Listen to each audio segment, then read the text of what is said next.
Soigner les maladies, c'est le domaine de la médecine. Mais comment éviter d'être malade? Peut-être comprendre mieux qu'est-ce qu'une maladie?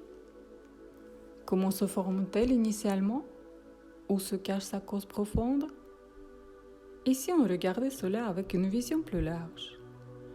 Une vision multidimensionnelle. Imaginons que les maladies ne sont pas seulement ce dont on a l'habitude de parler en médecine. Qu'elles se forment d'abord dans nos corps invisibles, apparaissent dans notre champ énergétique et ensuite seulement descendent dans notre corps physique, sous forme de telle ou telle maladie. En médecine ayurvédique, on voit la maladie comme une intention positive, comme une réaction saine du corps qui se défend et cherche à s'adapter.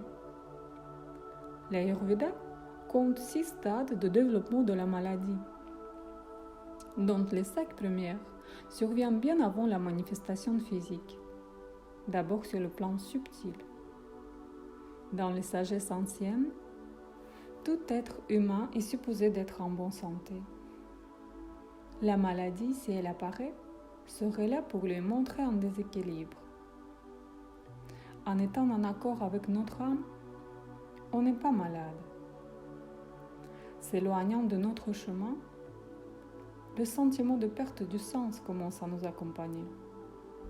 Puis, cela se manifeste par des pensées négatives persistantes dans le corps mental. C'est ensuite le corps énergétique qui réagit par des troubles psychosomatiques.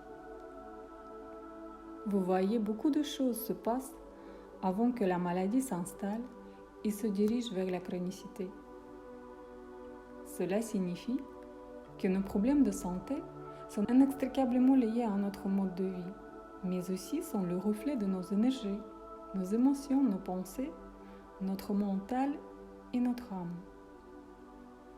Toutes ces manifestations physiques ne sont qu'une conséquence et apparaissent suite à une dissonance entre les différents plans d'existence. Ainsi, nous possédons beaucoup d'outils pour avoir une action sur les maladies. Nous voyons que le chemin vers la guérison demande une approche complexe, en prenant en compte toutes les dimensions. De quelle façon peut-on travailler nos pensées, notre mode de vie, notre alimentation, et bien plus encore pour rester en bonne santé? Je vous parlerai dans mes prochaines vidéos. Commencez votre voyage vers une meilleure santé.